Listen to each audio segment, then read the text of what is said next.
Pada kesempatan mulia ini, kami di sini tidak untuk memberikan tausiah, tapi hanya sekedar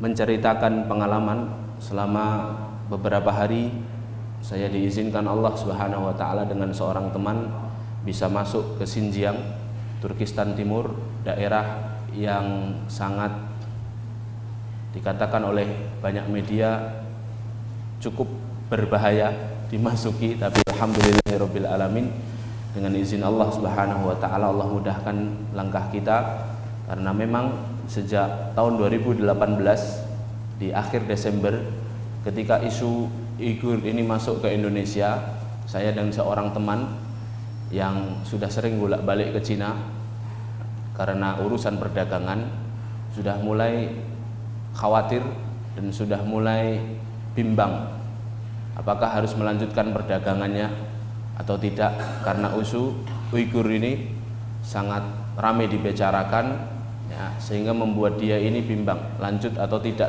tidak. Sampai akhirnya kami berdua ingin berangkat ke sana untuk membuktikan apakah benar yang terjadi kepada saudara-saudara kita Uighur. Tapi qadarullah masya'afa'al, baru kesampaian di bulan Januari ini, bulan kemarin, dan Allah Subhanahu wa taala mudahkan kami untuk sampai ke sana.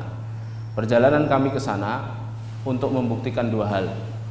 Apakah yang ditindas di sana Islam ataukah yang ditindas di sana Uighur saja. Maksudnya apa? Karena selama ini pemerintah Cina ketika dikecam, ketika dikutuk dan ketika dikecam apa yang mereka lakukan dari penindasan kepada Uighur, dari kem-kem penyiksaan, dari diratakannya masjid-masjid, dari dilenyapkannya syariat, tidak ada muslimah berjilbab, tidak ada laki-laki yang sholat, tidak ada lagi di sana syariat yang terlihat. Bahkan salam pun ya, ketika seorang Uighur salam terekam ke CCTV, dia langsung akan dijemput oleh kem, dijemput oleh aparat dan dimasukkan ke kem penyiksaan. Lah, tujuan kami ke sana untuk membuktikan yang pertama apakah itu betul-betul fakta, yang kedua apakah yang ditindas hanya Uighur. Nah, pemerintah Cina pas ditanya tentang apa yang mereka lakukan, mereka selalu menjawab bahwa yang mereka lakukan sama dilakukan negara-negara lain, yaitu membasmi terorisme dan radikalisme. Jadi Uighur itu bangsa teroris, Uighur itu bangsa radikalis. Kami itu tidak diskriminatif kepada Islam, kata mereka. Kami itu hanya memerangi terorisme. Tuh buktinya, Muslim di provinsi lain di Cina, Muslim Hui namanya, mereka baik-baik saja. Mereka selalu menjadikan Hui sebagai bemper. Mereka selalu menjadikan Hui Muslim yang wajahnya Cina, Bapak Ibu yang dimuliakan Allah. Jadi saya perlu beritahu, di Cina itu Muslim, nah ini di Cina itu, ini daerah Cina keseluruhan, Cina, Tibet, dan Turkistan Timur, ini sekarang dikuasai oleh Cina semuanya. Di Cina itu 80%-nya sukunya adalah suku Han, agamanya ateis, komunis, sedangkan bukan agama ya, pemahamannya ateis komunis. Ada 10% di daerah utara sini, namanya suku Hui. Hui itu semuanya Muslim, sejak nenek moyang mereka Muslim, bukan mu'alaf Pak. Muslimnya sudah mendarah daging, bahkan masuk Islamnya lebih dulu mereka daripada kita. Karena sejak tahun 900 Masehi Islam sudah bisa masuk ke sana. Rasulullah hijrah itu 624 Masehi, 1 Hijriah itu 624 Masehi. 900 Masehi, 200 sekian tahun Islam sudah masuk ke negeri Cina lewat jalur sutra. Nanti akan saya jelaskan tentang jalur sutra. Itu 10%-nya. 10%-nya lagi adalah Uighur, yang mana aslinya Uighur ini memang bukan bagian dari Cina. Uighur ini negara sendiri namanya Turkistan Timur. Maka Bapak Ibu yang dimuliakan Allah, kita baru mendengar Turkistan Timur baru ramai dibicarakan itu 3 tahun terakhir ya, karena kasus Uighur ini. Sebelumnya mungkin ada sebagian yang pernah membaca buku, ada buku bahasa Arab judulnya Layali Turkistan, malam-malam kelam di Turkistan, diterjemahkan dalam pustaka mantik judulnya Turkistan, Negeri Islam yang Hilang. Itu bentuknya novel ya hanya informasi sekedar itu saja. Karena memang nama Turkistan Timur ini sudah tidak ada lagi di peta. Karena setelah dijajah Cina sudah hilang dari peredaran. Di peta Anda buka Google Map, tulis Turkistan Timur, dan akan keluar. Karena sudah berganti namanya menjadi Xinjiang. Coba kita lihat sejarahnya sekilas. Tahun 24 ketika kekhilafahan runtuh, 3 Maret 24 Turki Utsmani runtuh, negara-negara wilayah Islam secara keseluruhan pecah. Yang di Jazirah Arab pecah jadi negara kecil-kecil, Saudi Arabia, Yordania, Lebanon, Palestina, dan lain sebagainya. Ya. Yang di Asia Tengah pun sama. Setelah runtuh kekhilafahan, ya, kekhilafahan runtuh, maka tahun 24 ini Uni Soviet, negara komunis terbesar, itu menguasai Asia Tengah bagian barat, atau yang kita kenal dengan Turkistan Barat, yang sekarang jadi negara Uzbekistan, Tajikistan, Kazakhstan, Kirgistan, Turkmenistan, itu dikuasai sama Uni Soviet, termasuk Afghanistan. Hanya kita tahu Afghanistan dahulu para pejuangnya Taliban mengusir penjajah Uni Soviet. Kita tahu cerita itu, kita tahu sejarah itu. Nah, itu dikuasai sama Uni Soviet semuanya. Nah, adapun yang di bagian timur, Asia Tengah bagian timur, yang Turkistan ini dikuasai oleh Cina. Sebelum dikuasai oleh Cina, tahun 33, mereka bangsa Uighur yang kesemuanya Muslim memerdekakan diri. Mereka mendeklarasikan negara merdeka bernama Republik Islam Turkistan Timur. Yang nama benderanya, yang warna benderanya seperti Turki tapi biru itu, Pak. Oh ya. Nah, tahun 34, setahun, hanya bertahan 1 tahun saja, tidak sampai 1 tahun bahkan. Tahun 34-nya diduduki oleh Cina, ya, dicaplok oleh Cina. Tahun 44, setelah sekitar 10 tahun, para pejuangnya, para mujahidinnya di Turkistan Timur mencoba untuk kembali menguasai Turkistan Timur dan berhasil. Tahun 44 kembali mereka bisa merebut wilayahnya dari Cina, berhasil mengalahkan, memukul mundur Cina dan yang dibantu oleh Uni Soviet. Jadi Cina dan Uni Soviet ketika itu menjadi negara komunis yang paling besar dan saling membantu untuk menguasai Turkistan Timur. Tapi tahun 44 berhasil dipukul mundur. Tapi hari ini dimuliakan Allah, tidak bertahan 5 tahun, tahun 49 Cina kembali bisa menguasai Turkistan Timur, dan sampai hari ini wilayah Turkistan Timur itu dikuasai dan diganti namanya bukan Turkistan Timur tapi diganti dengan kalimat Xinjiang. Jadi Xinjiang itu sekarang jadi provinsi di Cina, satu provinsi. Dulu kesemuanya itu merupakan Turkistan Timur. Jadi sudah hilang dari peredaran di peta. Jadi peta itu sudah hilang. Yang ada sekarang adalah kalimat Xinjiang.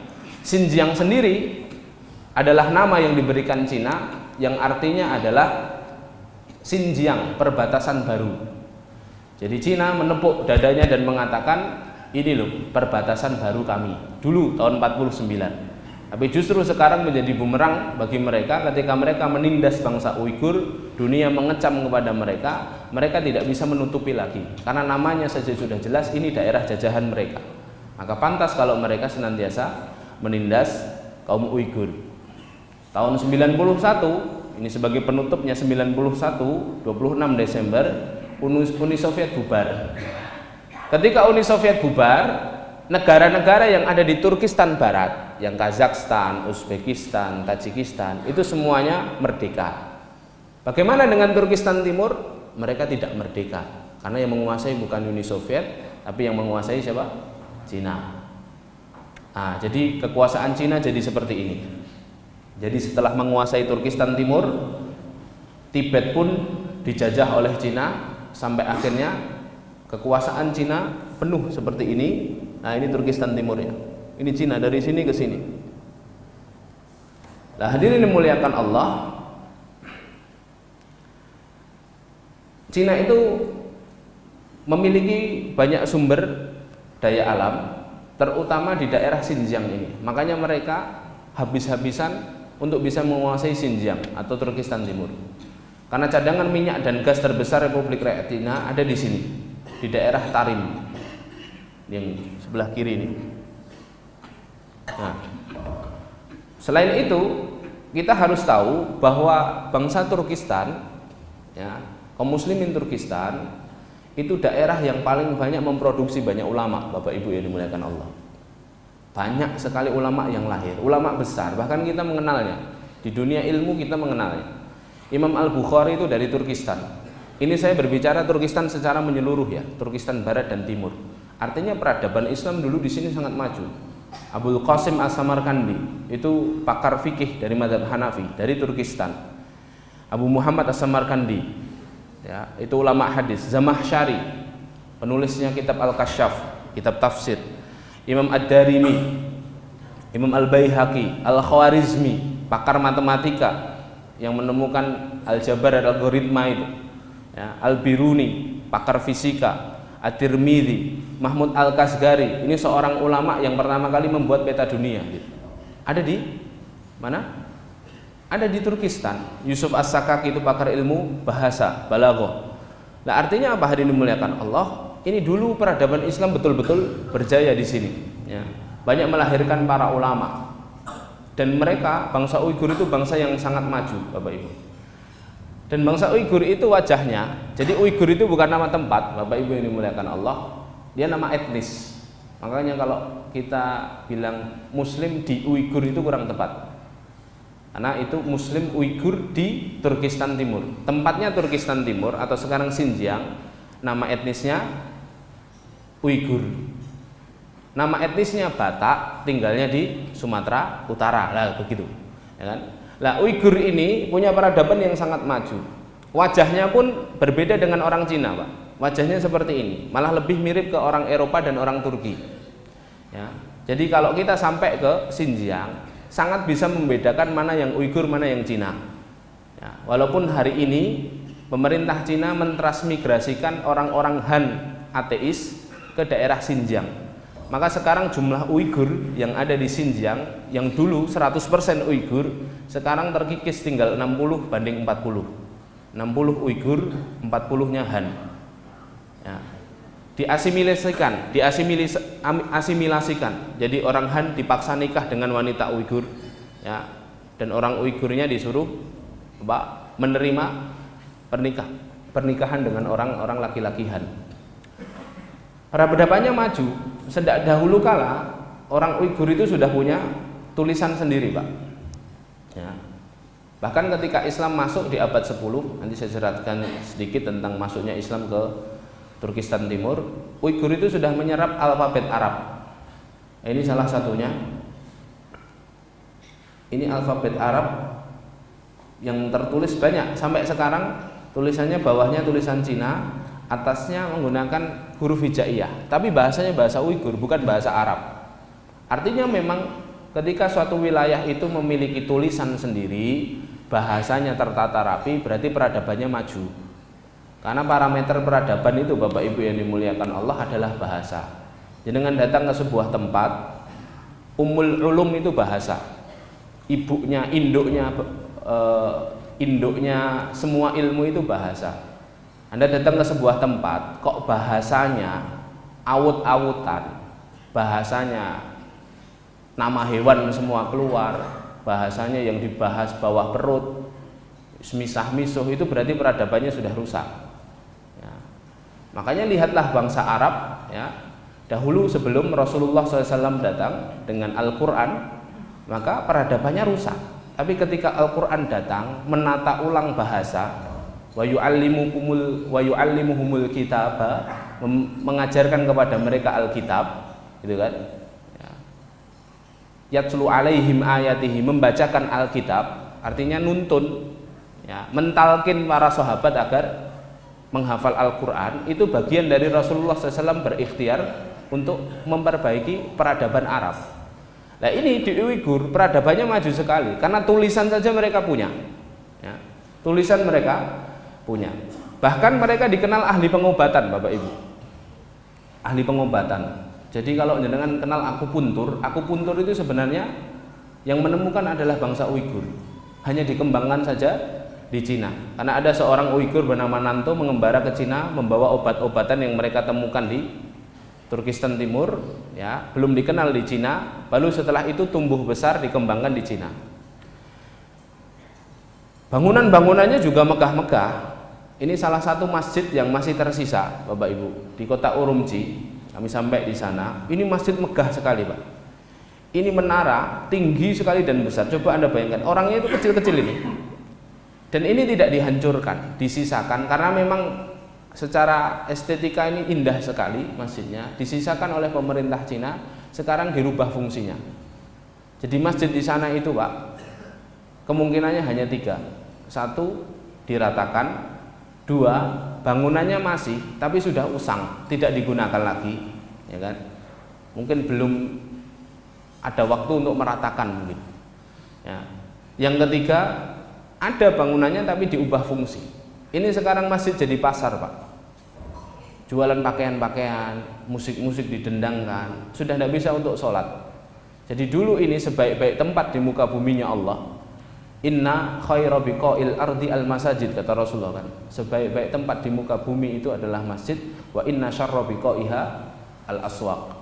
Dan seburuk-buruk tempat di muka bumi adalah pasar. Dulu tempat terbaik, sekarang dirubah menjadi tempat terburuk oleh pemerintah Cina. Tapi lihatlah, bangunan-bangunan di Xinjiang itu seperti ini, Pak. Ya. Bangunan-bangunan rumahnya megah-megah, Pak.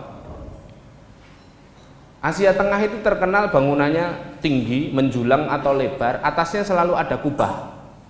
Tapi semua yang ada di Turkistan Timur ini atau di Xinjiang ini sekarang kubahnya sudah semua dipotong, Pak, oleh pemerintah. Loh, kok usah tahu? Iya, saya tahunya karena bentuknya itu jelas. Jadi meninggi terus ada lingkaran, tapi kubahnya hilang. Jadi dipotong semua. Ya, Cina ingin mengesankan bahwa ini Cina, ini bukan Asia Tengah. Ini bukan Turkistan Timur, ini Cina. Nah, ini menarik, hari ini dimuliakan Allah. Kapan Islam masuk ke Turkistan? Kalau kita lihat sejarah, Islam itu masuk ke Turkistan sudah sejak tahun 91 Hijriah. Tahun 715 Masehi. Saat Bani Umayyah, itu Islam sudah masuk ke Turkistan. Di zamannya Al-Walid bin Abdul Malik, putranya Abdul Malik bin Marwan, Al-Walid itu punya program kerja mendakwahkan Islam, menyebarkan Islam seluas-luasnya. Maka Al-Walid bin Abdul Malik itu mengutus para da'inya, para juru dakwahnya ke 4 arah mata angin. Yang ke timur, yang ke barat, ya, yang ke barat ke arah Afrika dan Eropa diutus Musa bin Nusair, diutus Tariq bin Ziyad, sampai akhirnya sampai ke Andalusia.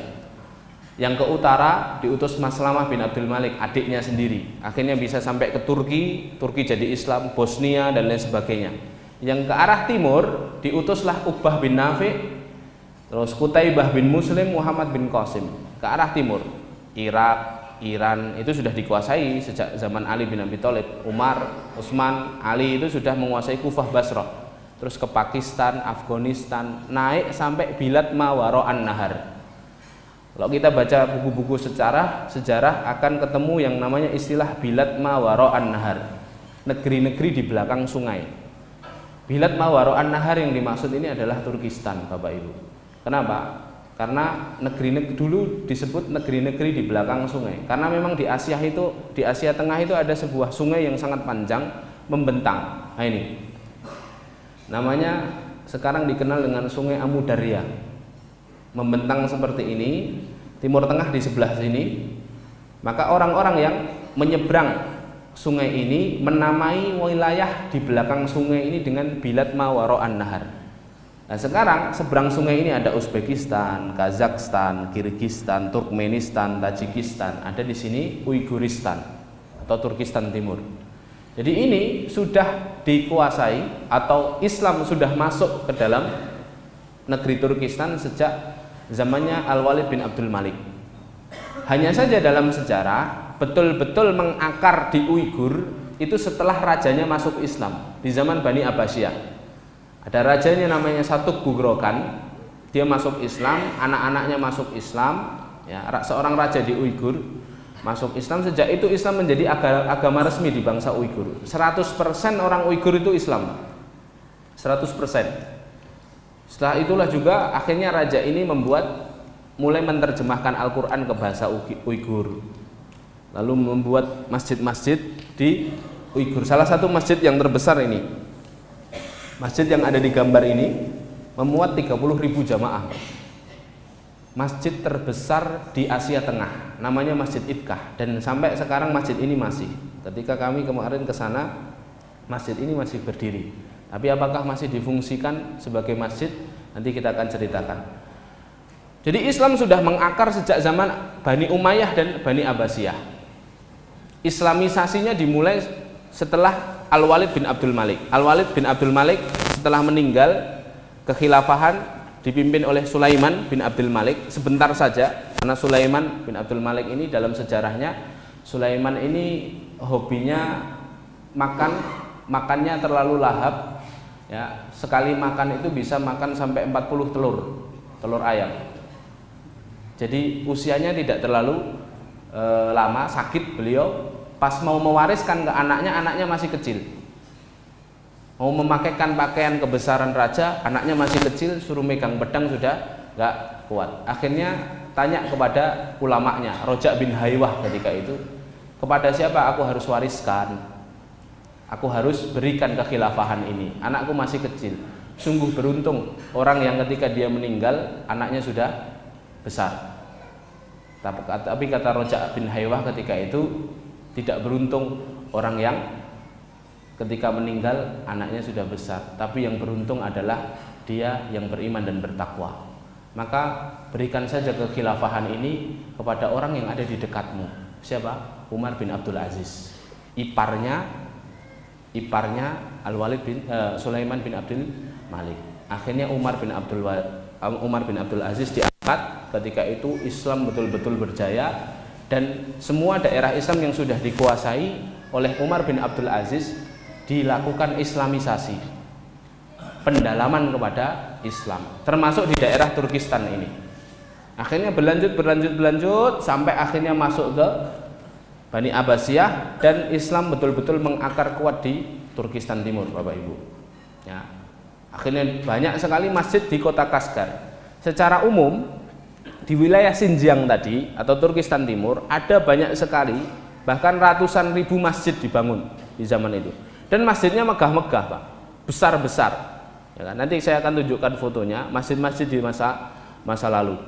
Yang menarik adalah ketika Islam itu berjaya di sini, Bapak Ibu yang dimuliakan Allah, Turkistan Timur itu juga jadi pusat perdagangan dunia.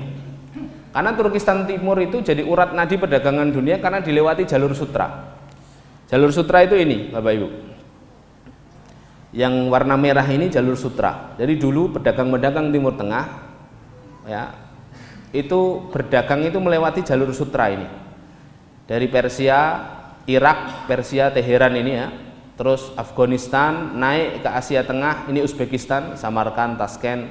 Terus masuk ke Kashgar. Kashgar ini ibu kotanya Turkistan Timur. Kemarin kami di sini beberapa hari, dan disinilah pusat perdagangan sampai berlanjut ya ke atas, seluruh atas dari provinsi Cina ini, bagian utara itu provinsi-provinsi Muslim, Pak. Yang mereka sudah masuk Islam bukan baru-baru. Jangan kita bayangkan Cina itu semuanya ateis. Cina itu bagian utaranya ini itu Muslim, provinsi Muslim dan mayoritas Muslim, Pak, di sini. Masjid besar-besar sekali, sampai ujungnya di Xi'an. Di Xi'an nih, saya kemarin sampai sini juga. Di Xi'an ini ada masjid tertua di dataran Cina, Pak. Masjid tertua di dataran Cina ada di Xi'an ini. Nah ini daerah Muslim semuanya. Makanya Bapak Ibu yang dimuliakan Allah, ketika kami ke sini, kami mendarat dari Kuala Lumpur turun di Lanzhou ini. Ini bacanya bukan Lanzhou tapi Lancuk. Ya. Pas sampai di Lancuk, kenapa kami turunnya di Lancuk kok nggak langsung ke mana? Xinjiang? Karena kami sebelum masuk ke sini, saya dan teman ini sudah mulai searching, Pak. Vlog-vlognya para jurnalis yang bisa masuk ke sana nyembunyikan kamera, ditanyain apa saja, masuk dari bandara langsung ada checkpoint, ditanyain macam-macam, agamamu apa, kamu profesinya apa, kamu di sini mau ngapa, berapa hari, apa tujuanmu ke sini, kamu agamamu apa, Islam atau bukan, dan lain sebagainya. Itu coba kami pelajari sehingga kami bisa menyiapkan jawaban. Makanya kami berikhtiar tidak langsung mendarat di Xinjiang, tapi masuk ke Cina lewat provinsi lain dulu, sekaligus mengetahui kondisi Islam yang ada di daerah atas ini. Karena ini Muslim semua dan selalu dijadikan alasan pemerintah Cina untuk menindas kaum Uighur. Pemerintah Cina itu Desember ditanyain kenapa waktu kaum muslimin di Jakarta itu memprotes ke dubes Cina, jawaban mereka apa? Yang kami perangi di Turkistan Timur atau di Xinjiang ini adalah para radikalis, teroris. Ya. Kami nggak memusuhi Islam, kata mereka. Itu buktinya Muslim Hui yang ada di sini, ini nama Muslim Hui yang tadi di atas ini, itu mereka masih bebas beribadah, mereka masih boleh sholat, mereka masih boleh berislam. Jadi yang kami perangi itu bukan Islam, tapi yang kami perangi itu radikal, teroris. Nah kami kesini itu Pak untuk mencari fakta apa betul Muslim Hui tidak ditekan, apa betul Muslim Hui baik-baik saja. Sampai akhirnya kami menyimpulkan, saya keliling di sini 4 hari Pak, 4 hari, dan Masya Allah saya dan kawan saya menyimpulkan Islam ditindas di negeri Cina Pak. Tidak hanya di Uighur, tidak hanya di Xinjiang, tapi Islam secara menyeluruh ditindas di negeri Cina. Dari mana Ustaz? Ya kami akhirnya ke provinsi Muslim ini. Di sini ada provinsi Gansu, ada Qinghai, ada Ningxi, ada Shanxi. Ini kami ke 4 provinsi ini Pak. Ya. Dan loh kok jauh sekali Ustaz ini? Ini jauh sekali. Dari sini ke sini itu seperti Solo Jakarta Pak. 600 kilo. Tapi di sana itu cepat Pak. Transportasi sangat maju. Kereta cepat itu 300 km per jam. Jadi Solo Jakarta itu 1,5 jam Pak. Ya. Jadi sehingga kami bisa ngirit banyak waktu ketika di sana. Nah akhirnya Bapak Ibu yang dimuliakan Allah, kami masuk pertama di Lancuk ini. Lancuk ini terkenal kota mayoritas Muslim. Tapi justru tidak terlihat keislamannya Bapak. Ketika kami ke sana, itu kotanya sangat metropolitan. Banyak mal-mal, banyak kota-kota. Mereka Muslim tapi tidak menampakkan keislamannya. Jadi sudah seperti kota, pakaiannya pakaian orang kota. Sehingga kami tidak bisa menggali banyak informasi di Lancuk ini. Terutama ketika kami itu bicara tentang Xinjiang kepada Muslim Hui, mereka itu sering sekali menolak Pak. Sering sekali mengganti topik, kalau enggak mereka bilang saya nggak tahu. Seakan-akan ada yang disembunyikan sama mereka di Lancuk ini. Akhirnya kami searching mana ya yang harus kita kunjungi, yang akhirnya kami ditunjukkan dari informasi-informasi yang ada di kota Sining ini Pak. Sining ini terkenal Islamnya yang sangat, peradaban Islamnya sangat jelas. Tapi di Sining ini ya juga ada masjid yang sangat besar, memuat 20.000 jamaah Pak. Akhirnya kami dari sini, dari Lancuk ini ke Sining 2 jam naik kereta cepat. Jadi kayak Solo Jakarta. Sampai sana kami nemu masjid ini Pak. Ini masjid besar sekali hadirin. Ini pelatarannya saja. Bagian utamanya ini, dan ini masjid termasuk masjid tertua di Cina. Karena sudah dibangun sejak tahun 900 Masehi. Sekarang berapa Masehi, Pak? 2020. Ini 900 Masehi sudah ada, Pak. Subhanallah. Yang bangunan yang ini. Lalu mengalami perluasan, ini sampai ini bagian belakangnya. Sampai di sini qadarullah waktu duhur, Pak. Subhanallah. Waktu duhur masuk, pas kami sampai di kotanya itu orang semuanya pakai, orang laki-lakinya semua pakai kopiah, perempuannya pakai jilbab Pak. Kami sampai di sini Masya Allah ternyata orang itu kayak terburu-buru karena sudah jam 1, di sana sholatnya 1:30, sholat duhurnya. Orang itu terburu-buru pada mau kemana ini, ya kan? Ternyata setelah kami sampai di masjidnya, ternyata tadi mereka terburu-buru untuk melaksanakan sholat duhur di masjid. Dan pas kami masuk ke masjidnya Pak, ini orang banyak sekali sholat duhur berjamaah Pak. 1.000 orang Pak kata imamnya. Jadi sholat duhur berjamaahnya saja 1.000 orang. Dan ini semuanya orang Cina Pak. Tidak ada orang Arabnya, tidak ada orang Pakistannya. Ini orang Cina. Artinya kalau kita berkunjung ke negara-negara seperti Jepang, berkunjung ke negara-negara yang minoritas Muslim, ke negara Eropa, kalau kita cari masjid, biasanya yang mengisi soft itu orang-orang Bangladesh, orang Pakistan, begitu. Tapi ini semuanya orang Cina, Pak. Dan menarik sekali, ini Ini baru pelatarannya, masjidnya ini Pak lebih besar daripada pelatarannya. Ini dipenuhi sama orang sholat duhur. Selesai sholat duhur itu kayak selesai sholat id Pak. Banyak sekali orangnya. Ini videonya saya ambilkan. Pas kami datang itu pas sholat duhur sudah didirikan. Kami nyari tempat wudhu, terus kok belum ketemu. Akhirnya kami malah melihat pemandangan ini. Tidak bisa ya. Nah.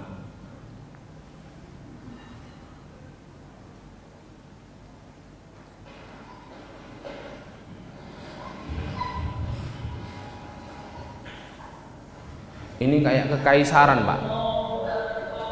Pas kami masuk ke sini itu kami dredeg Pak. Loh, ini kok banyak sekali apa jamaahnya. Yang lebih menarik apa? Kopiahnya semuanya putih Pak, kelambinya semuanya hitam. Jaketnya hitam semua. Karena di sini dingin sekali, 3 derajat Celcius Pak.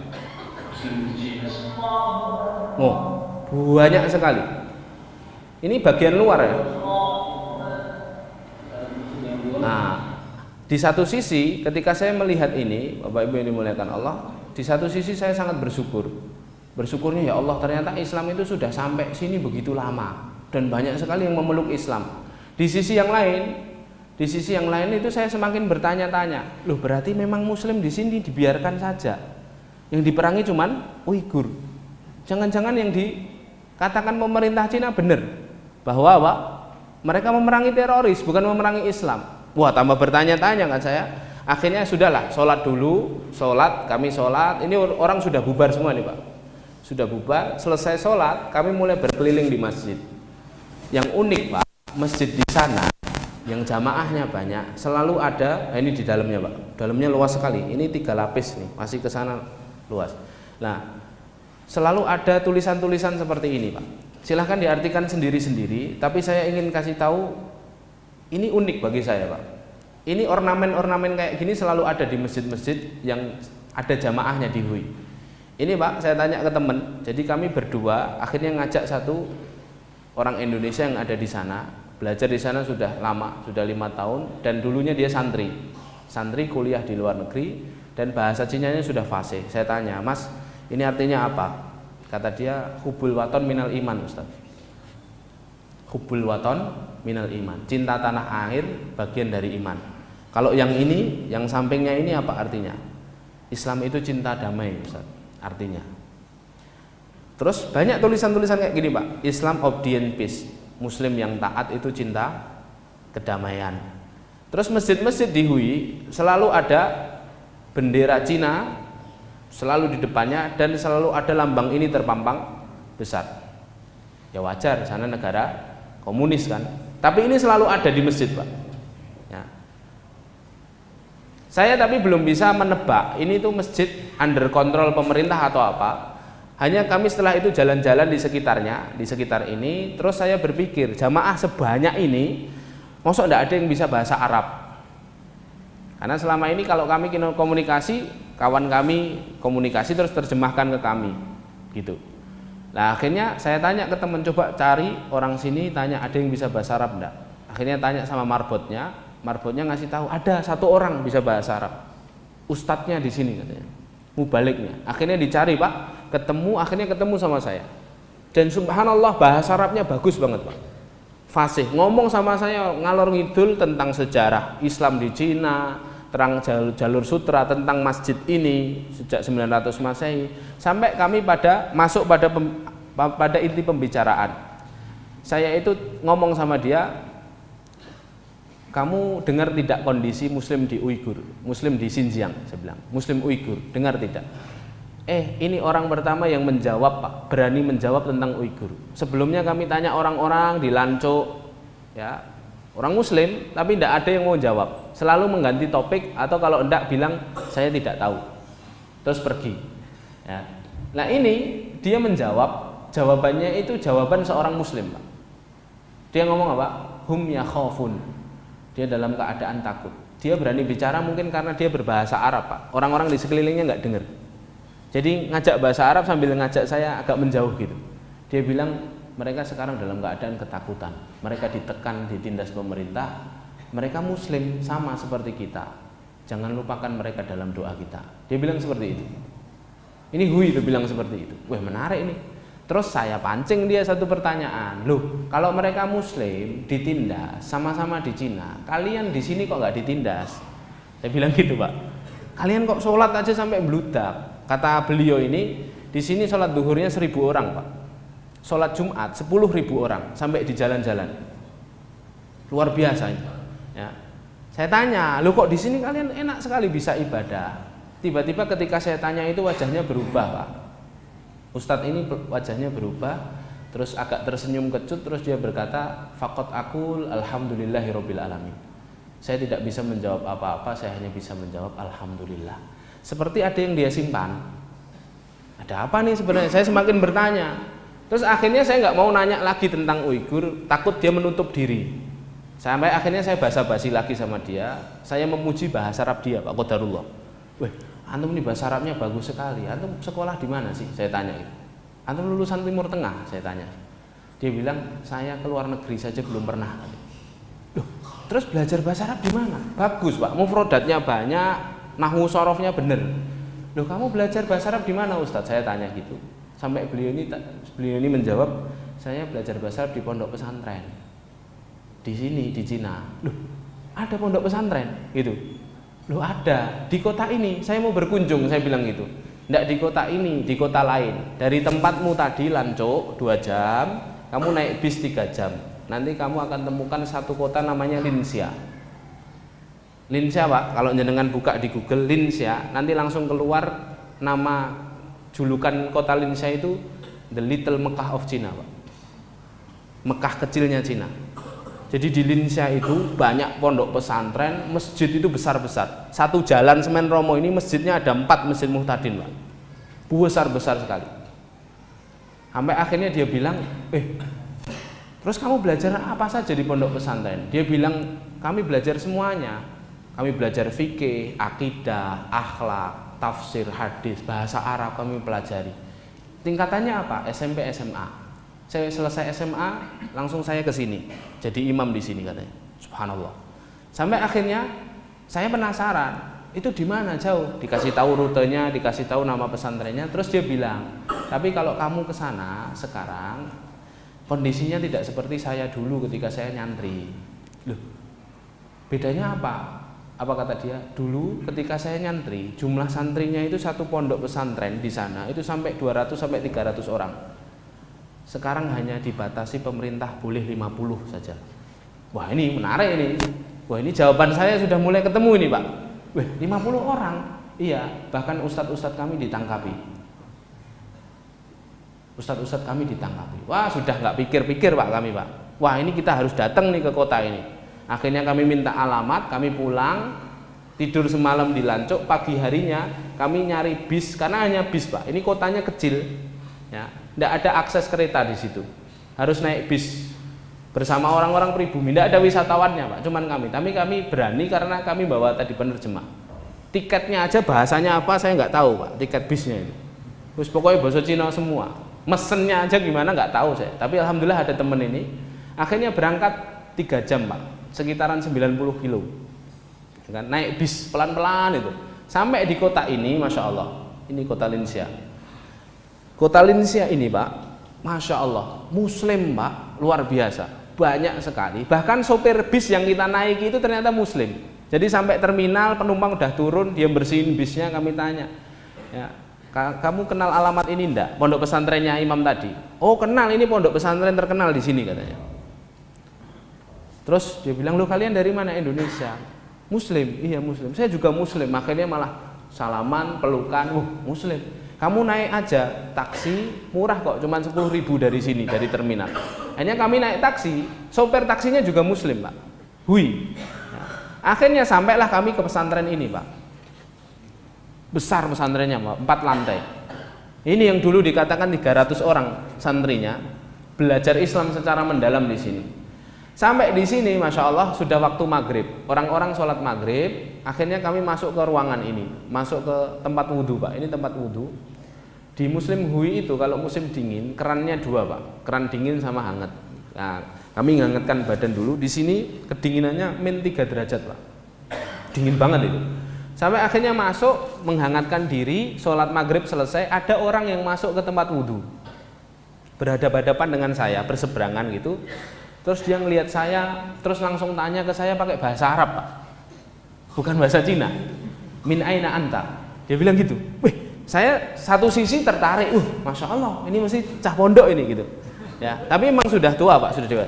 Satu sisi saya rodok prihatin Pak, kok dia ngelihat saya kok duduk kayak orang Indonesia gitu loh, kayak orang Pakistan atau orang ngendi gitu kan.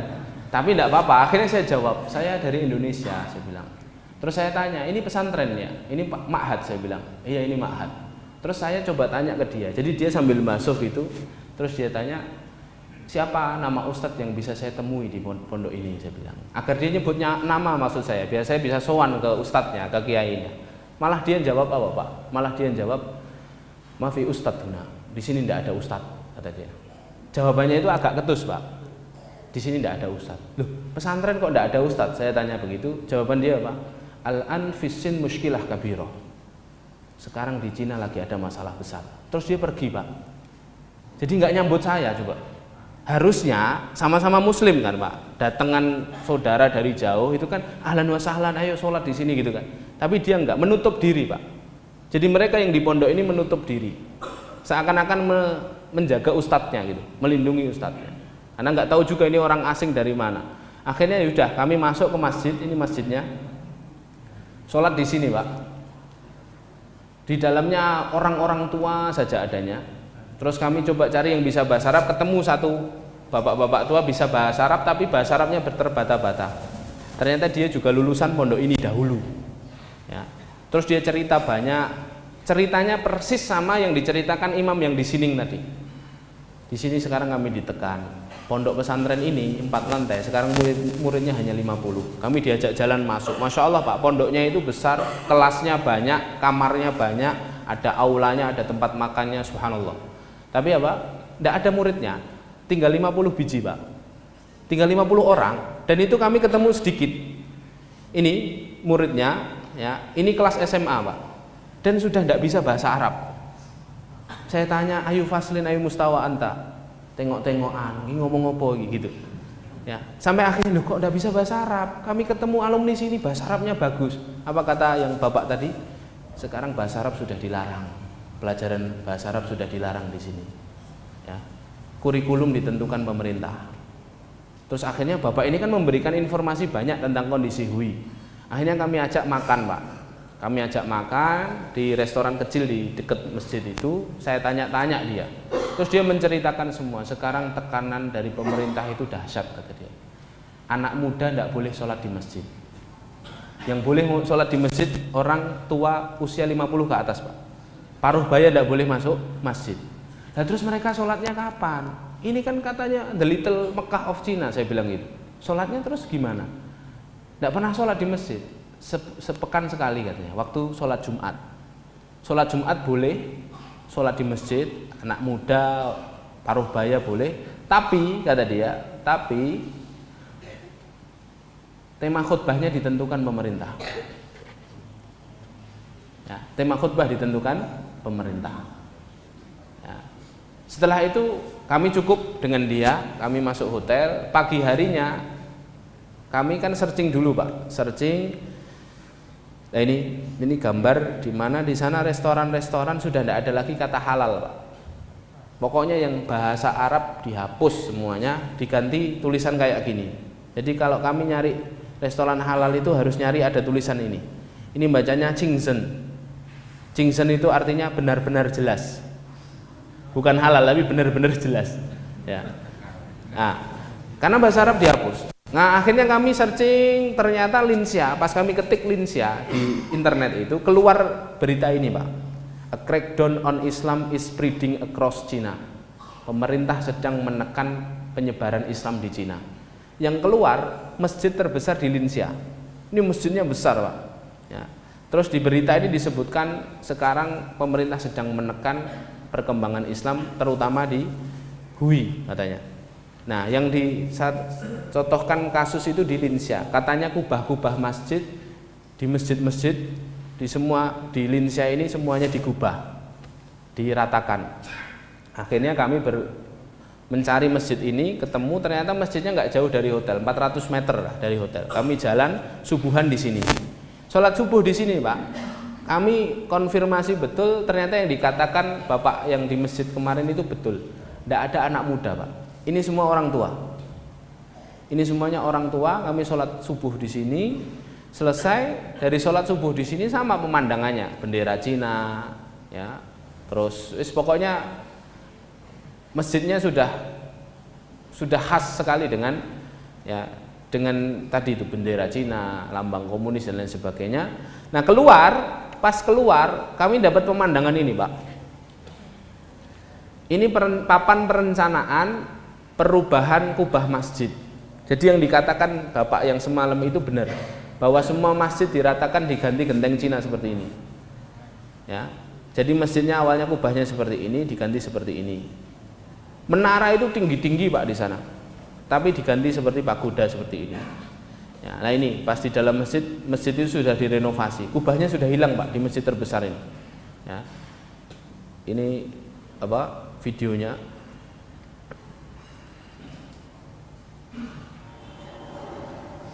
Ini rencana perubahan kubah masjid dan menaranya yang digarap oleh pemerintah Cina. Jadi yang semula begini, ini tinggi sekali nih, Pak. Akan dirubah menjadi seperti ini. Nanti dipotong terus, ini perencanaannya. Dan kubahnya yang awalnya seperti ini, megah seperti ini, akan dirubah menjadi seperti ini. Dan ini sudah proses pembangunan. Kubahnya sudah hilang. Dan akan dirubah menjadi seperti bangunan klasik. Baik. Lalu dari sini kami menghubungi lagi imam yang di sini. Pondok pesantren mana lagi yang kamu rekomendasikan kami datangi? Akhirnya ditunjukkan pesantren ini, Pak. Kami naik taksi ke sini. Ini di Linsia. Di Linsia itu banyak sekali pesantren. Ditunjukkan pesantren ini. Pas kami masuk, kami tidak tahu pertama ini pesantren apa, yang penting masuk sih. Masuk sama, Pak. Kondisinya semua masjid di sana gini, dipotong menaranya. Bentar lagi ini kubahnya, kata pengasuhnya. Kami ketemu sama pengasuhnya, dipersilahkan masuk. Ini pesantrennya pas libur, Pak. Terus dia cerita, pesantren ini dulu banyak dan ini pesantren khusus belajar qiraah sab'ah, Pak.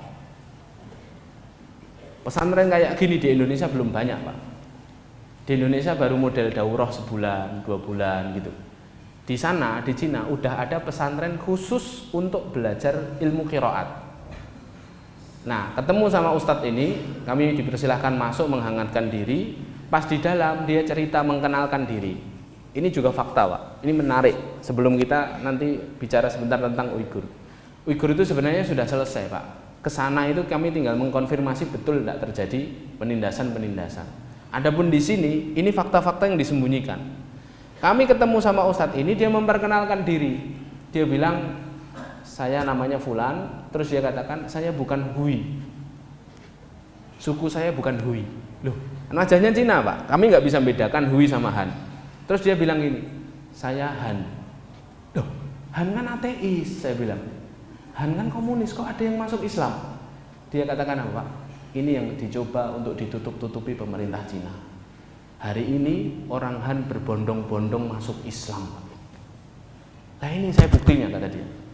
Ini saya Muslim. Loh, kok kamu di sini? Tempat tinggalmu asalnya mana? Tempat tinggalku dekat dari Beijing. Kami banyak yang masuk Islam di sana dan kami ditekan. Kalau orang Han ketahuan dia Muslim, ditekan pemerintah. Makanya saya ke sini ke Linsia berhijrah, kata dia. Sampai sini saya sudah 3 tahun di sini. Saya tinggal di pondok ini terus diamanai sama mudir ma'had untuk mengasuh jadi musyrif. Jadi full time di sini. Dia cerita itu, Pak. Terus saya tanya, loh, orang Han kok bisa masuk Islam, gimana ceritanya? Ateis, komunis kok masuk Islam? Apa yang menarik dari Islam? Saya tanya ke beliau ini. Apa jawab beliau, Pak? Karena kami tertarik Islam itu sangat bersih, katanya. Orang Islam itu menjaga kebersihan. Toharoh maksudnya, Pak. Orang Islam itu kami melihat sehari mereka membersihkan badan 5 kali wudu maksudnya. Kalau habis haid wanitanya mandi janabah, habis hubungan suami istri mandi janabah. Di tempat kami nggak ada kayak gitu tadi. Subhanallah. Sampai akhirnya orang ini bilang, ya itu yang membuat kami masuk Islam, tertarik dengan Islam. Teman saya Pak yang penerjemah yang 5 tahun tinggal di Cina bilang, kalau pas musim salju kayak gini, orang Cina itu mandinya sebulan sekali Pak. Dan itu jelas Pak, saya ngelihat sendiri, masuk ruangan itu baunya, ya, masuk kereta itu subhanallah baunya. Dan mereka itu soal buang kotoran itu ngeres Pak, ya, nggak sopan. Karena saya pernah ngantri di kamar mandi umum, ya kan, di stasiun, saya tungguin orang ini tidak keluar. Pas keluar, buka pintu, dia benerin celana, kotorannya masih belum disentor Pak. Dengan PD-nya dia keluar, saya ngelihat itu kotoran itu, saya kan jadi nggak jadi masuk kan Pak, kan?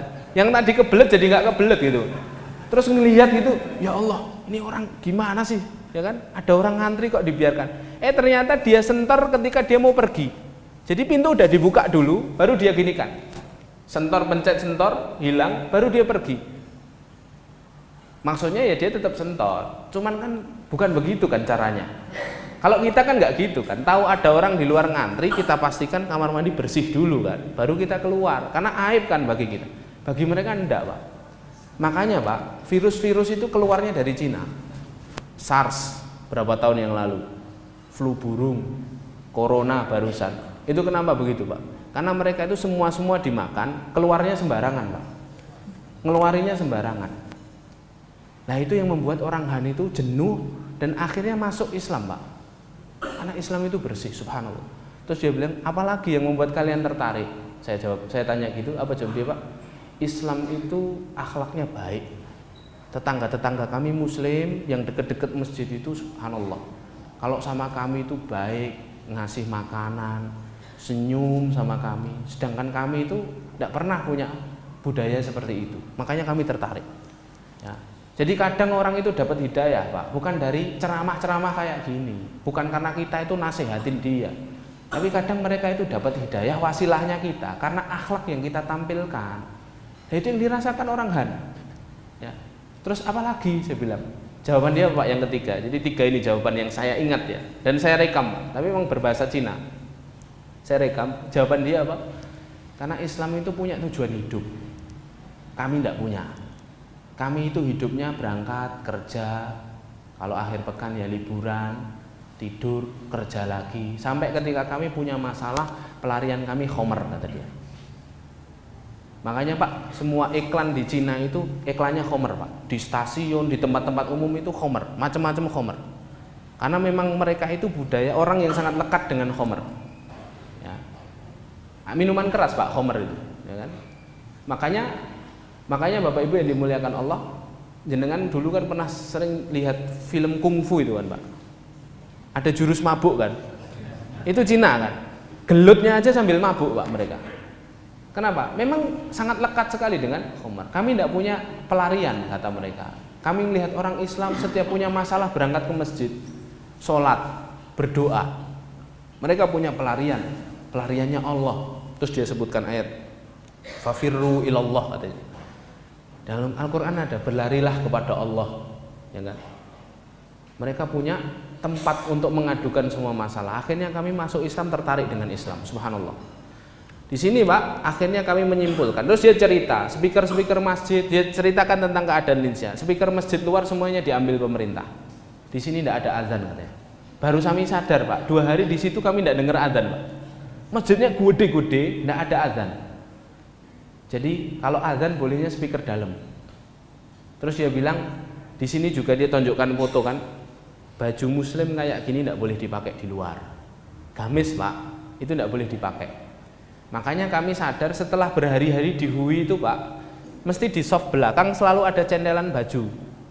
Saya kira ketika itu disediakan takmir untuk sholat ya kayak di Muhtadin ini kan, yang pakai kaos pakai. Ternyata itu enggak Pak, itu memang baju yang dipakai karena di luar enggak boleh dipakai Pak. Di luar masih boleh pakai kupluk untuk membedakan antara Han dan Hui, tapi mereka hanya boleh kaosan dan jaketan saja. Jadi Islam di Hui ini ditindas Pak, ditindas. Perempuan-perempuannya yang kerja di pemerintahan tidak boleh pakai jilbab, Pak. Dan kata dia sedikit-sedikit pemerintah akan meminta kita untuk melepas jilbab. Ya, saya itu tinggal 4 hari di Hui ini rasa-rasanya tinggal di Indonesia, Pak. Ya, loh, kok podo kabeh ya gitu loh. Ya kan? Opo studi bandingnya ning kono, saya bilang. Ya kan? Sampai kayak gitu, Pak. Loh, perubahan apa ini? Perubahan Kubah ini alasan pemerintah itu masuk akal, Pak. Masuk di Hui. Apa alasannya? Loh, ini tetap jadi masjid. Kami hanya ganti gentengnya saja. Biar kita ini tetap menjaga tradisi Cina. Jadi alasannya selalu menjaga tradisi, melestarikan tradisi. Di Indonesia, ya kan? Jangan ke Arab-Araban lah, kita jaga Islam. Nah, jenengan sing bilang loh ya. Soalnya aku di video ini kan ya begitu. Jadi hampir sama gitu loh. Masya Allah. Sampai akhirnya kami menyimpulkan Uighur itu sebagian dari penindasan masif terhadap Islam di Cina, Pak. Ya, jadi Uighur itu bagian penindasan, ada penindasan-penindasan lain. Jadi fikih bahwa yang dimusuhi Cina adalah Islam, bukan teroris, Pak. Ini yang harus difahami secara utuh. Agar ketika kita pulang nanti tidak timbul pertanyaan, oh Jojo Uighur itu teroris. Enggak, Pak. Islam. Yang diperangi itu syiar Islam. Ini kan perkataan kedubes Cina. Tidak ada kebijakan diskriminatif terhadap Muslim, kata dia. Ini Desember kemarin, waktu kedubes dikepung sama kaum Muslimin di Jakarta. Terus dia katakan apa? Persoalan di Xinjiang sama dengan kondisi dunia lain. Ini upaya kami memerangi teroris. Tuh buktinya Hui baik-baik saja. Kata mereka itu. Tidak benar, ya kan? Itu framing saja yang mereka buat. Ya. Nah, sampai akhirnya dari situ kami sudah menemukan fakta, kami terbang ke Xinjiang, Pak. Di Xinjiang, Bapak Ibu yang dimuliakan Allah, dari Lancuk tadi ke Xinjiang, ke Kashgar, itu 4 jam, Pak. Naik pesawat, bukan naik kereta, 4 jam. Hampir 2000 km, Pak. Jauh sekali. Dan yang menarik, hadirin dimuliakan Allah, yang menarik, kami ke sana itu tujuannya untuk mencari betul tidak penindasan, pelarangan syariat, masjid yang rata, itu betul tidak di sana. Karena ini berita-berita yang tersebaran, masjid diratakan. Di 2018 itu masjid, 500 masjid hilang dalam semalam, Pak. Jadi jenengan sholat isya di Muhtadin, subuhnya keluar, loh kok masjidku hilang, kira-kira gitu loh. Ya ini terjadi di sana. Ya, ini masjid gede-gede nih, di Kashgar ini, Pak. Ini jurnal yang saya baca bahasa Inggris 25 halaman khusus bahas tentang masjid yang diratakan di Xinjiang. Masjidnya gede-gede rata dalam waktu yang sangat cepat. Megah-megah sekali ini masjidnya, Pak. Ini hilang sudah tidak ada ini. Ya, syariat Islam dilenyapkan. Ada jurnal ya HRW bikin jurnal setebal 125 halaman membahas tentang penindasan Islam di Xinjiang. Yang dibahas salah satunya dia mewawancarai orang-orang Uighur yang Pak, berlari ke Turki yang sudah pernah merasakan camp penyiksaan. Dia ditanya, apa saja yang membuat kalian masuk camp? Kok kalian ditangkapi camp itu apa saja alasan pemerintah memasukkan kalian ke camp? Jawaban mereka ini, Pak. Ada 53 jawaban. Tapi saya ambilin yang penindasan syariat saja. Ada yang remeh-remeh, Pak. Punya WhatsApp itu ditangkap, Pak. Makanya berita Uighur kan tidak pernah keluar sampai luar negeri kan. Karena punya WhatsApp itu ditangkap, punya VPN ditangkap. Jadi mereka tidak bisa keluar berita itu. Bahkan punya tenda, di rumahnya ada tenda ditangkap, Pak. Kenapa? Karena ini orang mesti mau hijrah nih, bawa tenda, ditangkap, ya kan? Makan sarapan, kalau rekam CCTV, Pak, ada Uighur makan sarapan sebelum matahari terbit, ditangkap. Ini tidak mau minum alkohol, ditangkap. Tidak mengizinkan pejabat masuk rumah Anda. Jadi rumah Anda itu bebas, aksesnya diakses oleh orang-orang Han. Kalau Anda melarang ada orang Han masuk ke kamar Anda berduaan dengan istri Anda, maka Anda akan ditangkap. Nanti ada videonya, Pak. Orang-orang Han tidur satu kamar dengan wanita Uighur.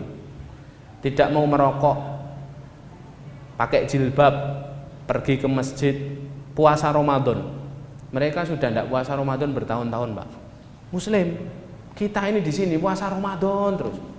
semarak gitu kan, marhaban ya Ramadan. Mereka tidak bisa Pak, ya kan? Sholat, melakukan pemakaman tradisional. Kalau ada misalnya keluarga kita meninggal, terus ketahuan kita ngafani, ketangkep kita Pak. Jenazah selanjutnya kita mengundang banyak keluarga ke rumah Anda tanpa melapor. Pengajian kayak gini tidak ada Pak, ketangkep semua, diangkut ini. Ya. Memberitahu orang lain agar tidak berbuat dosa, amar ma'ruf tidak boleh. Mendengar ceramah agama, memiliki konten Islam di gadget. Bahkan ada seorang Uighur yang masuk diwawancarai, dia melihat ada satu temannya di penjara, masuk ke penjara, masuk ke camp gara-gara cuman dia nerima chattingan dari temannya kalimat amin Pak. Jadi misalnya saya doakan teman saya semoga sehat ya, terus teman saya balesi saya amin, saya ditangkap Pak. Pokoknya ada bau-bau Islam dikit tangkap. Kemeja tulisan Arab, memiliki jenggot. Selama saya di sana tidak pernah nemui ada orang berjenggot, orang berjilbab Pak. Tidak ada. Memiliki kaitan, nah ini yang paling ngeri, yang paling bawah ini Pak. Memiliki kaitan dengan siapapun yang telah melakukan hal di atas. Jadi jenengan penampilannya biasa, nggak sholat, nggak puasa. Kok jenengan kenal orang yang puasa, jenengan juga ditangkap. Habis Pak, 1 juta orang di penjara camp Uighur. Ini jurnal loh ya, bukan saya ngomong. Ini jurnal para jurnalis yang betul-betul militan masuk ke sana untuk mengetahui ini. Sterilisasi alat reproduksi. Muslimah sana diangkut ke camp, terus disterilisasi, diminumi pil yang membuat dia tidak bisa lagi hamil. Saya itu disuruh pulang ketika suami-suami mereka masih di camp. Orang-orang Han boleh keluar masuk rumah mereka sampai akhirnya berbuat apa saja kepada para muslimah ini. Sampai ada satu orang yang bisa menghubungi ke Turki kan Pak. Jenengan sudah lihat videonya belum? Ada di sini, tapi kayaknya waktunya nggak cukup. Jadi saya ceritakan saja. Ngubungi anaknya, bisa akhirnya ngubungi anaknya di Turki, sembunyi-sembunyi karena ada temennya yang didagang di Xinjiang. Terus ibunya ini ngomong, nak izinkan ibu bunuh diri.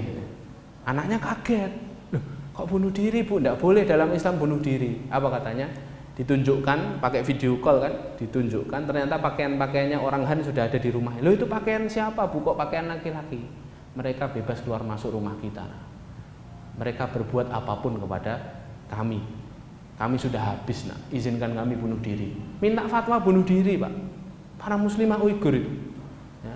Anak-anak didoktrin. Jadi orang tuanya masuk camp, anak-anaknya dimasukkan asrama, didoktrin bahasa Cina, didoktrin untuk hormat kepada bendera Cina. Pokoknya agar ketika kumpul lagi sama orang tuanya, maka mereka akan memusuhi orang tuanya.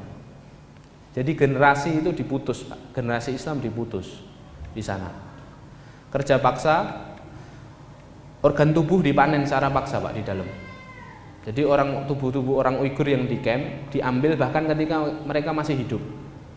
Terus dijual di pasar transplantasi. Nah, camp penyiksaan juga sama. Camp penyiksaannya, nah ini yang dicitrakan oleh pemerintah Cina.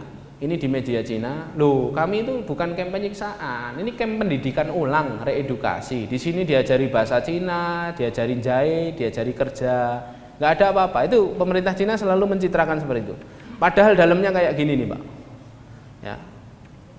Semua tempat jadi camp, Pak. Dan ini camp penjara. Stadion aja jadi penjara sekarang sana. Ya kan? Besar-besaran. Dan ini semua based on reference ya. Saya tulis ini semua ada referensinya. Apa yang dilakukan di sana? Dipukuli, ditendangi, dipaksa menghafal lagu. Tanpa Partai Komunis tidak ada Cina Baru. Dipaksa bersumpah setia kepada presiden. Di setiap kaki ada rantai sebesar 2,5 kilo, 22,27. Disetrum, dicabut kuku, dilarang sholat, dilarang mengenakan hijab. Jadi mereka 7 bulan minimal, camp itu 7 bulan, Pak. Tidak pernah sholat di dalam. Dimasukkan satu ruangan dengan anjing-anjing buas, dipaksa minum khamar dan daging babi, ditembak dan dibunuh di dalam camp. Ada videonya, nanti silahkan kalau mau minta filenya. Ada video juga wanita-wanita Uighur dipaksa nikah dengan laki-laki Han, Pak. Dibuka jilbabnya, pakai pakaian sempit, terus nikah dengan dengan laki-laki Han. Ya. Nah, pas sampai sana, Pak, ini saya minta 10 menit lagi. Pas sampai sana, kami datang itu sudah menyiapkan semua jawaban kalau ada checkpoint, Pak. Wis pokoknya bismillah, bagi kami dilarang atau tidak masuk itu hasil, Pak. Kalau masuk kok dilarang, checkpoint kami nggak lolos, terus kami dipulangkan ke Indonesia, misalnya begitu, wis berarti itu hasil, berarti di dalam mesti ada apa-apa. Gitu. Kalau lolos, alhamdulillah bagi kami gitu. Akhirnya bismillah keluar dari bandara, ternyata nggak ada checkpoint, Pak. Tambah deg-degan, Pak, bukan tambah bersyukur. Ya. Loh, ini apa ini? Kok ada yang baru? Ternyata regulasinya baru, Pak. Cina bikin regulasi baru setelah dikecam dunia. Checkpointnya dihilangkan, Pak. Biar orang itu tidak curiga ada apa di dalam. Jadi wes kayak kita datang ke sebuah kota saja. Tapi malah bikin kami deg-degan. Wah, ini nanti ada jebakan jangan-jangan ini. Ya sudah, pokoknya kami husnudon saja, terus kami naik taksi ke hotel yang sudah kami pesan lewat online. Biar kami bisa jawab kalau ditanya, kamu mau tinggal di mana? No, hotelnya sudah kami pesan. Akhirnya naik taksi, sejak di taksi itu kami sudah mulai nyari berita, Pak. Pingin tanya ke orang Uighur, betul enggak kondisimu kayak gini? Semua sopir taksi enggak ada yang bisa diajak ngomong, Pak. Setiap ditanya, kamu Uighur? Dia selalu bilang, dia selalu mengeraskan suara musik, pura-pura enggak dengar. Semua sopir taksi kayak gitu. Sampai akhirnya kami sadar ternyata di taksi pun, Pak, ada CCTV. Ini, Pak. Di taksi itu minimal ada 3 CCTV, Pak. Di semua taksi. Di sini ya. 1 di sini. Ini kan saya di belakang, teman saya di depan. 1 di depan supir, 1 di belakang 1. Jadi semua yang kita omongkan, kalau mereka ngomong saja dengan kita, itu masuk camp. Karena salah satu jurnal tadi jawab, kenapa kalian dimasukkan? Karena kami ngomong dengan orang yang pernah keluar negeri. Dan kota ini dipenuhi CCTV, Pak. Setiap berapa meter ada CCTV. Dan CCTV-nya itu CCTV canggih, yang kotak kayak gini nih, Pak, yang bisa recognizing wajah, yang bisa mengenali ini wajahnya mana, ID pemerintahnya berapa, ini KTP-nya nomornya berapa, orang ini dari bentuk tubuhnya kelihatan, Pak. Ini loh, kalau enggak percaya ini, Pak. Ini saya ambil pura-pura. Jadi kami di sana kalau moto itu hati-hati betul, Pak. Harus ada objeknya. Jadi teman saya tak suruh berdiri, saya moto. Padahal nggak moto teman, tapi moto yang lain. Gitu loh. Lah ini salah satunya, Pak. Subhanallah. Saya cuman muter gini, ada 6 CCTV, Pak. 1, 2, 3, 4. Di sini 5, 6. Di sini ada lagi 7, 8, 9, 10. Banyak sekali CCTV, Pak, di sini. Jadi saya berpikir nih orang Uighur enggak aman di sini. Makanya mereka ngomong sama kita aja enggak berani, Pak. Akhirnya kami nggak bisa ngomong sama mereka. Wah, kita nggak dapat info nih dari mereka ini tentang kondisi mereka. Akhirnya yaudah kita cari masjid. Saya klik di Google sama di Baidu. Jadi aplikasi mereka sendiri, Pak. Mereka nggak bisa mengakses Google, nggak bisa mengakses WhatsApp, YouTube nggak bisa. Mereka punya aplikasi sendiri namanya Baidu. Klik masjid di kota Kashgar. Ternyata yang keluar cuma 2, Pak. Dulu di sini ada ribuan masjid, sekarang tinggal 2 masjid. Salah satunya masjid yang saya tadi sudah ceritakan, Masjid Itkah ini, Pak. Masjid ini terbesar di Asia Tengah. Turkistan Barat, Turkistan Timur paling besar. Memuat 30.000 jamaah, Pak. Masih bangunannya.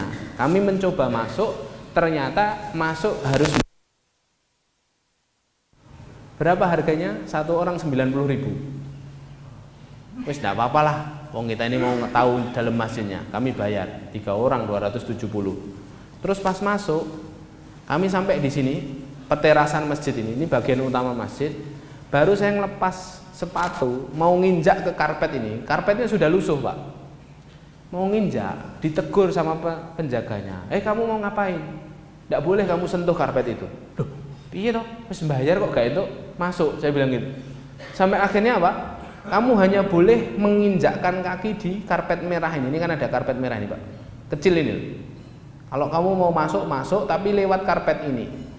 Akhirnya kami boleh masuk sampai dalam. Ini ruangan utamanya, Pak.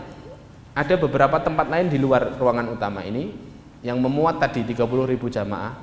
Saya mendekat ke mihrab, tidak boleh, Pak. Kamu tidak boleh maju-maju ke situ. Batasmu hanya ini aja, katanya. Hanya karpet merah ini. Jadi di pojokan situ tok, Pak. Tidak boleh masuk-masuk dekat. Wah, ini namanya bukan masjid dalam hati saya. ya kan? Sudah masuk bayar, tidak boleh sholat Pak.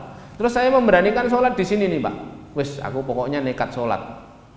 Coba lihat tanggapannya. Saya pas mau takbiratul ihram ditegur Pak. Kamu mau ngapain? Ya. Loh, saya sholat Muslim, saya Indonesia, wisatawan di sini. Saya bilang, saya mau sholat tahiyatul masjid, ibadah sebentar. Saya bilang gitu, dia katakan apa? Jadi yang jaga ini orang Han dan bukan Muslim Pak. Jadi terus dia ngomong, kamu tadi bayar di depan bukan untuk sholat, kata dia.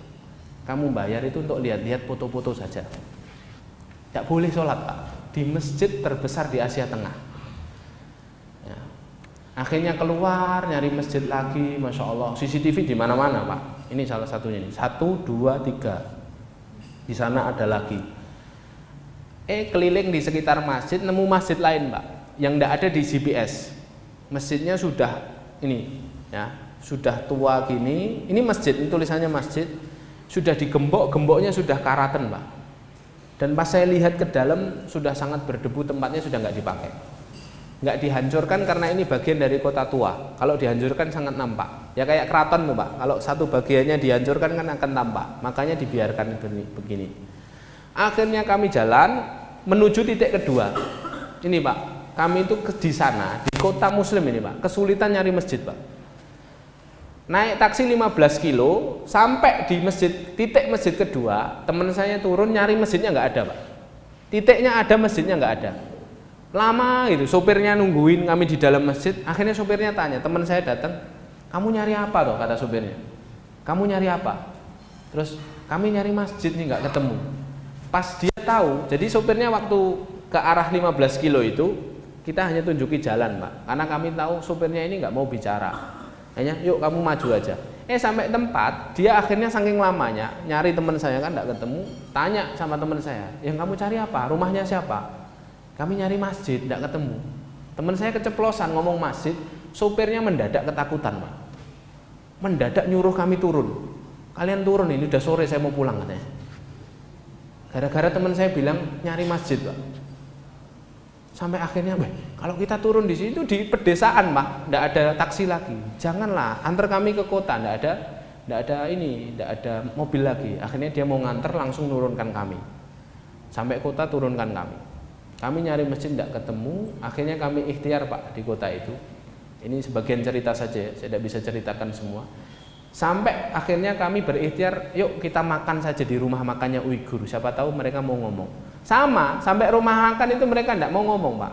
Nyodorin menu makanan ya sudah gini tok. Kami nunjuk menu ya sudah, dia datangkan kami bayar. Lah qadarullah teman saya yang penjemah itu HP-nya lowbat Pak. Ustadz, HP saya lowbat, saya tak ngecas deket kasir ya. Oh ya, akhirnya dia ngecas sambil berdiri Pak, sambil berdiri nunggu makanan jadi.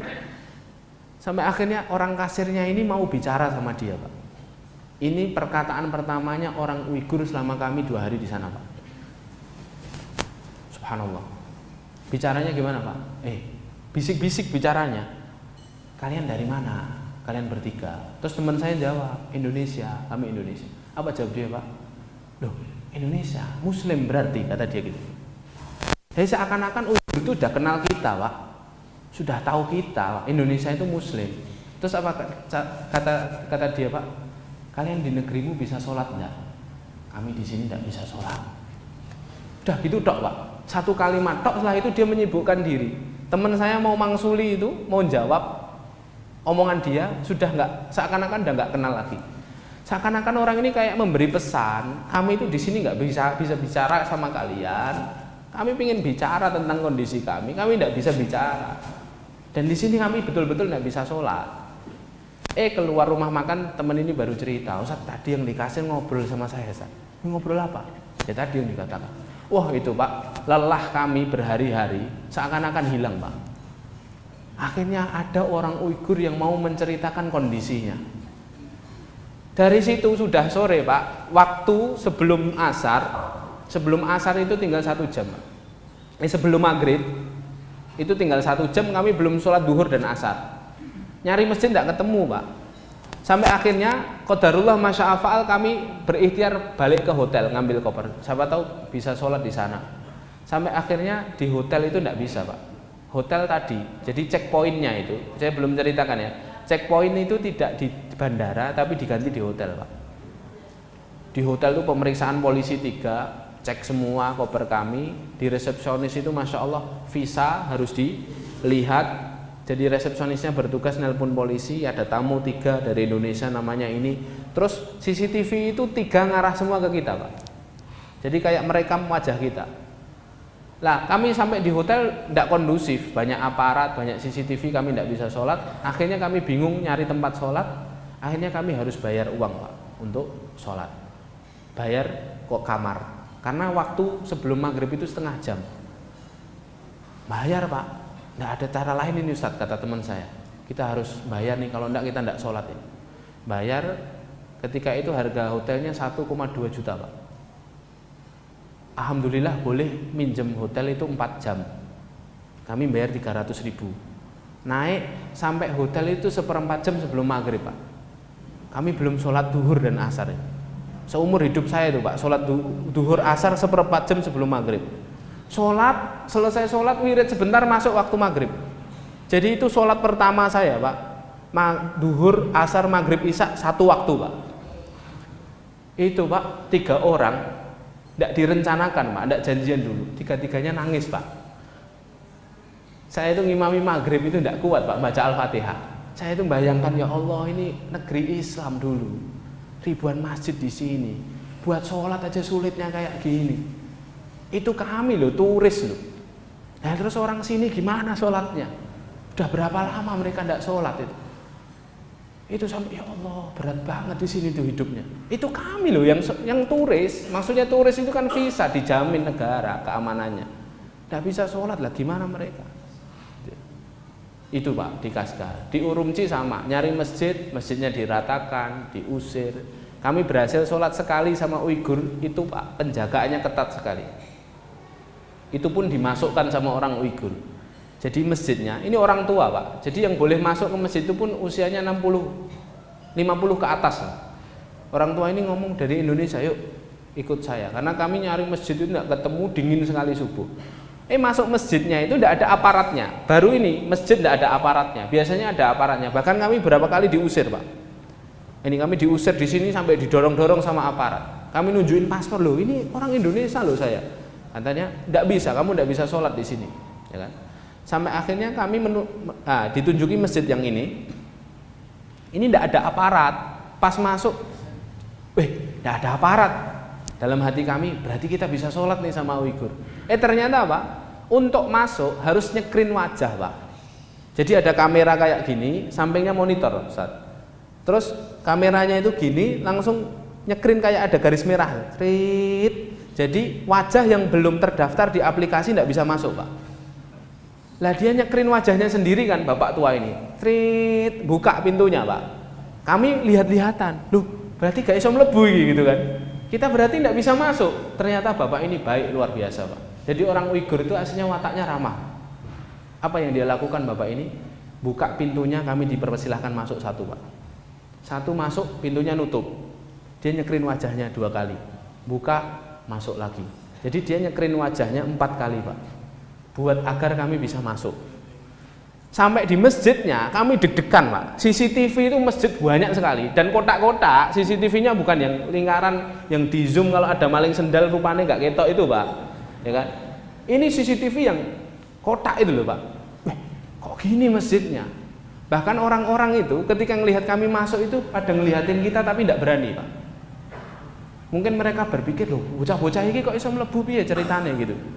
Tapi akhirnya kami sholat bareng mereka. Selesai sholat, harapan saya bisa ngobrol sama mereka, Pak. Ternyata enggak. Habis sholat ada prosesi salam-salaman. Selesai salam-salaman, ada seorang Uighur bahasa Arab sama saya, Pak.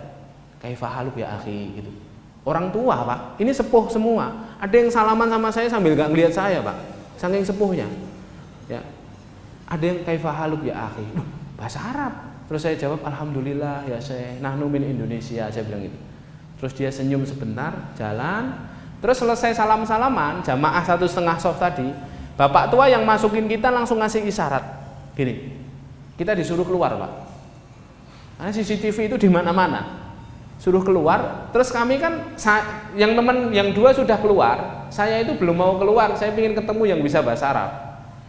Tak deketi yang bisa bahasa Arab, imamnya lihat saya deketi dia, imamnya deket ke dia, terus ngasih isyarat pulang. Akhirnya saya nggak bisa bicara Pak sama dia. Jadi kami sholat bareng mereka, bicara satu kata pun tidak Pak sama mereka. Subhanallah. Sampai akhir cerita 2 harian Pak di Urumqi itu kami tidak dapat masjid. 42 masjid yang keluar di GPS di kota Urumqi itu kemungkinannya hanya 3 Pak. Masjidnya ada tapi sudah usang, sudah digembok. Yang kedua, masjidnya nggak ada jadi proyek. Titiknya masih ada, tapi masjidnya sudah tidak ada. Yang ketiga, masjidnya ada dijaga aparat, kami tidak boleh masuk, diusir-usir. Atau yang keempat, masjidnya ada tapi dirubah fungsinya jadi pasar tadi. Sampai akhirnya Bapak Ibu yang dimuliakan Allah, terakhir kami dipertemukan Allah dengan seorang Uighur yang mau ngomong Pak. Di last minute kami di Xinjiang. Malamnya kami terbang ke daerah Hui lagi. Di situ kami akhirnya nyari taksi Pak. Yang taksi banyak CCTV tadi nggak ketemu karena kami di tempat wisata tadi itu. Nah ini pulang dari sini nih Pak, taksi semuanya penuh orang. Padahal malam kami harus sudah di bandara. Wah ini kita bisa telat ya. Padahal kita harus ngambil koper di hotel. Akhirnya Bapak, ada sebuah mobil itu berhenti di depan kami. Mobil pribadi Pak, nurunin penumpang. Terus sopirnya buka jendela sambil, ayo masuk katanya. Nyari taksi kan, ini taksi katanya. Jadi kayak semacam taksi ilegal Pak. Narik tapi bukan taksi asli. Terus kami masuk saja karena kami keburu-buru. Ternyata sopirnya Uighur, namanya Islami sekali Pak. Namanya Islami, kenalan, dan itu tempat paling aman untuk kita bicara Pak. Di dalam mobil tidak ada CCTV Pak. Nah, ini mobil pribadi. Akhirnya Masya Allah, dia tanya, kalian dari mana? Indonesia. Indonesia. Dia kenal Indonesia Pak. Sampai ngomong gini, Indonesia Muslim berarti. Terus dia ngomong Pak, Uighur dengan Indonesia sangat dekat katanya. Kita bersaudara. Terus setelah itu teman saya menerjemahkan itu Pak, merinding saya Pak. Loh, ternyata ada orang Uighur ngomong dan ramah sekali ngomongnya Pak. Sampai akhirnya teman saya ini mau tanya-tanya, coba kamu tanya-tanya nih, mumpung dia mau ngomong, mumpung tidak ada CCTV, saya bilang begitu. Tapi dia malah nanyain kita, dulu di sini ini, di Xinjiang ini ada 200.000 masjid, kata dia. Sekarang habis. Kalian sudah sholat belum? Pertanyaannya sama kayak yang di rumah makan. Kalian sudah sholat belum? Terus kami bilang, kami nyari masjid dari tadi nggak ketemu. Kami juga tidak bisa sholat, katanya. Saya sudah lama sekali tidak bisa sholat. Saya masih pingin sholat tapi tidak bisa. Kamu tadi dari Grand Bazar tadi kan ada masjid di sana kan? Itu sudah tidak bisa berfungsi untuk sholat, kata dia gitu. Terus dia bilang gini, kalau kami ketahuan sholat, bahkan di rumah, dia bilang gitu Pak, di rumah kami ketahuan sholat kok terekam, ketangkap CCTV atau ada orang yang tahu.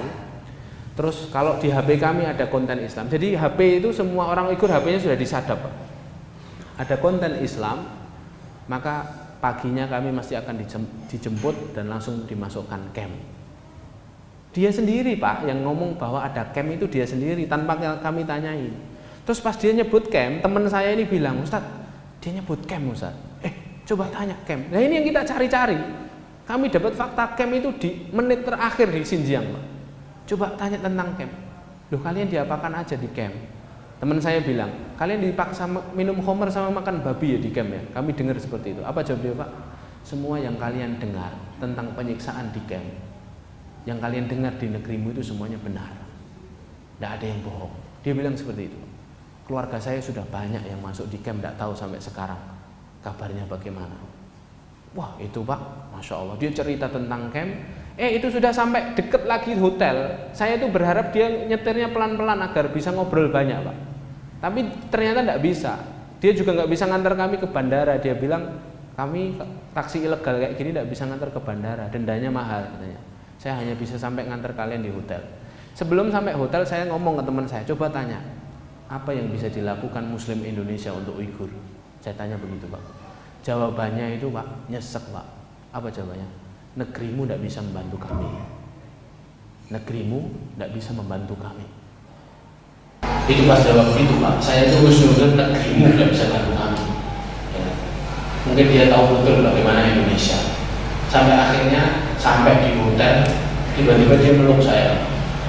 Meluk itu dia ngomong apa? Akhi, doakan saya, doakan kami di sini. Dia bilang gitu, Pak. Saya kan nggak tahu artinya. Saya tanya teman, apa dia bilang? Dia minta doa Ustaz. Dia minta doa di sini. Sampai akhirnya saya meluk dia, saya doakan.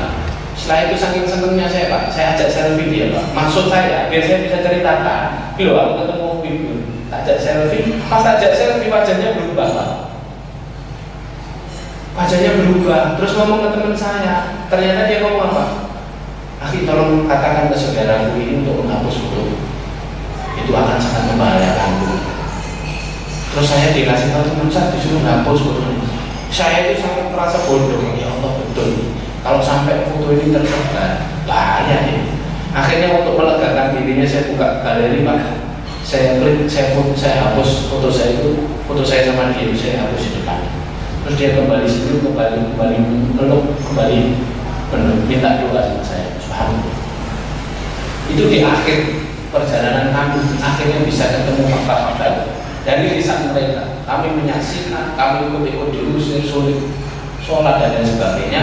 Maka hadirin yang dimuliakan Allah, pelajaran yang pertama yang dapat kita ambil adalah belajar syukur.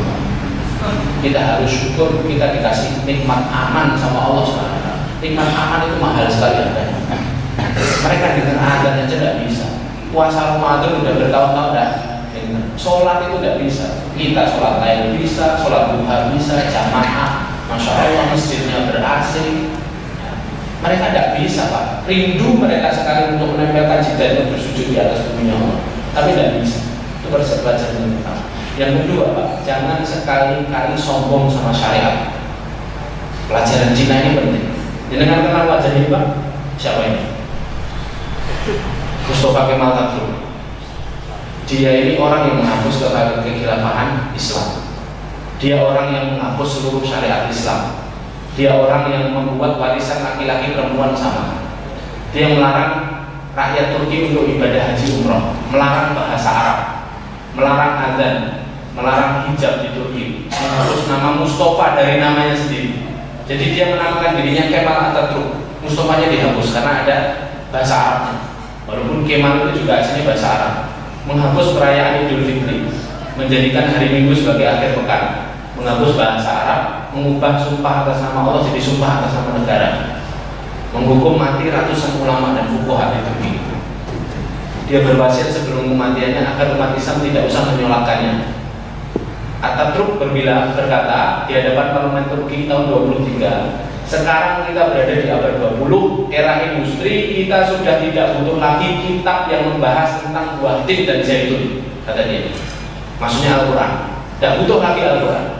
Anda tahu, Pak, akhir hidupnya, Pak, sekenanya Allah itu dahsyat. Dia mati gara-gara digigit semut merah, menggigit tubuhnya. Setelah 2 tahun baru tahu bahwa penyakit ini obatnya adalah diambil dari kulit pohon tin. Yang setahun sebelum dia meninggal, yang beberapa tahun sebelum dia meninggal, dia mencela pohon tin dan zaitun. Apa kata Allah dalam Al-Quran? Fa'ahlakna asyadda minhum ba'sa wa madha mathalul awwalin. Karena itu kami binasakan orang-orang terhebat di antara mereka yang merasa dirinya hebat. Dan telah berlalu contoh-contoh umat terdahulu. Xi Jinping kemarin ketika ulang tahun Cina ke-70, apa kata dia? Dia menepuk dadanya dan mengatakan tidak ada di dunia ini yang bisa melebihi kekuatan Cina.